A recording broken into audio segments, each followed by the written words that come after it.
Hey everybody, this is Captain Frugal here reporting for duty. I just want to share a short little video here with you. Because if you're like me, you go through a lot of controllers. And I get a lot of controllers for a lot of different systems. And one of the biggest issues is stick drift. And the reason I decided to make this video is I made one similar to this in the past. But I just ran into this not too long ago. I got a hold of a good deal on an Xbox One S.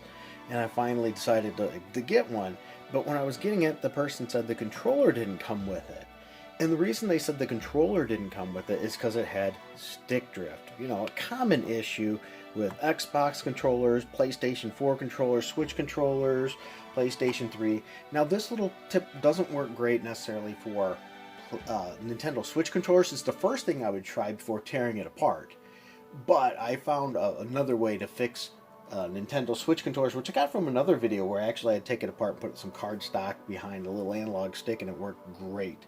But for this one, I'm going to go through what I usually do, and these steps usually fix, I'd say, around 80% of the stick drift problems with controllers.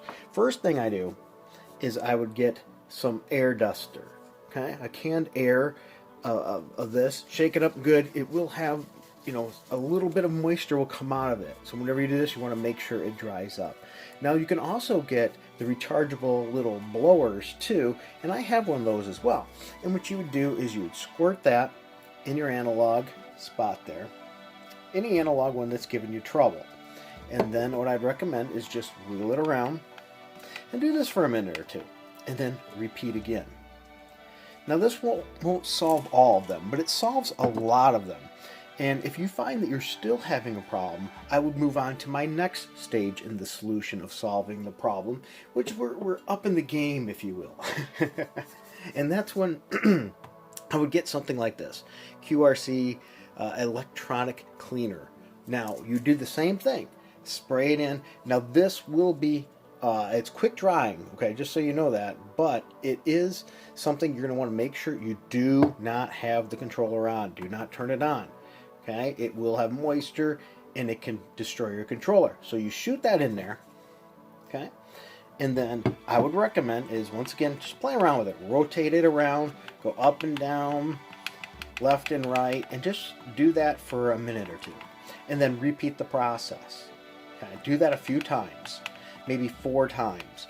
Then, after you've done that, let the controller sit for a while. Once again, we're going to make sure everything is dried up.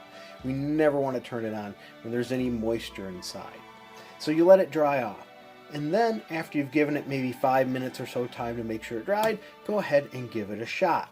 If the problems still persist, I would give it another try with the cleaner again, and then rotate it around for another 4 or 5 times. If that doesn't do it, then yeah, you're probably going to have to take the controller apart. But I'm going to tell you, this seems to work for around 80% of the stick drift on controllers that I found. Matter of fact, I did it once on this controller, very short period of time. It was working, and it was working easy. It was an absolute blast, easy to do. I fixed PlayStation 3 controllers that way, PlayStation 4, Nintendo Switch. As I said though, those tend to be a little bit more iffy. But if you want to save some money and give that a try rather than rushing out and buying a new controller, that's the way to go. I would try that out first. Thank you everybody, I just wanted to share that. Hopefully it saves a few people and fixes some controllers for some people without having any issues. Take care everybody. Oh, by the way, if you haven't watched, check out my quick shorts on the Brook devices for using different controllers on your systems. That might be another way around that too if you have a lot of other controllers, to get one of those. But pay close attention to the Xboxes, because Xbox with Microsoft has stopped supporting third-party controller support on a lot of them. And so those devices, as well as other controllers, might not work.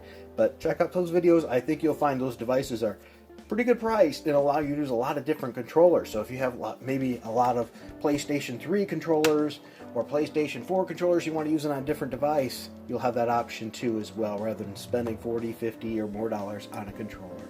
Alright, I hope it saved you some money. Until next time, keep it frugal.